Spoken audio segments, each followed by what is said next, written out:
Mwaka 1917 katika kijiji kidogo cha Fatima nchini Portugal waliishi watoto watatu wachungaji wa kondoo. Watoto hao ni Lucia dos Santos, Francisco Marto na Jacinta Marto. Watoto hawa walikuwa maskini na walitumia muda mwingi milimani wakichunga kondoo. Siku moja tarehe 13 Mei mwaka 1917 walidai kuona mwanamke mwenye mwanga mkubwa akiwa juu ya mti mdogo. Mwanamke huyo aliwaambia wasiogope, waendelee kusali na warudi eneo hilo kila mwezi tarehe 13. Mwanzoni watu hawakuamini, wengine waliwacheka na kusema watoto wao wanadanganya, lakini watoto wao waliendelea kusisitiza kwamba walikuwa wakimuona mama mwenye mwanga. Kadri miezi ilivyopita, habari zilienea kila mahali. Mamia ya watu walianza kufika eneo hilo ili kuona kama kweli kuna miujiza ingetokea.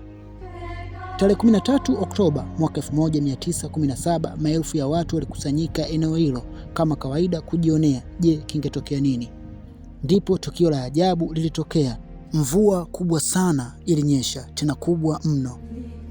Katika hali hiyo, ghafla jua lilianza kuzunguka angani, likatoa rangi mbalimbali na kuonekana kana kwamba linaanguka kuelekea duniani. Watu wengi waliogopa sana, wengine wakaanza kusali na kulia. Baada ya muda mfupi, mvua ilisimama na nguo za watu zilizokuwa zimeloa zikawa zimekauka kwa ajabu. Watu wengi waliita jua la miujiza, na hadi leo tukio hilo linajadiliwa duniani kote.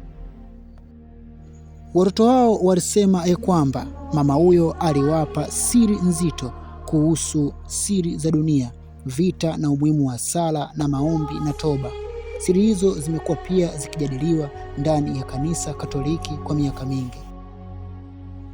Miaka ya mbele kidogo, Francisco na Jacinta walifariki wakiwa bado watoto kutokana na ugonjwa, lakini Lucia aliishi kwa miaka mingi zaidi na akaendelea kusimulia kile walichokiona. Leo hii Sanctuary of Fatima ni eneo maarufu sana ambalo watu wengi mamilioni hutembelea kila mwaka kwa ajili ya kuliona eneo hilo. Huyo mama alikuwa ni Bikira Maria, na hivyo ndo namna alivyowatokea wale watoto wa Fatima. Nyimbo nyingi zimeimbwa kuhusiana na tukio hilo la watoto wa Fatima. Tuendelee kusali.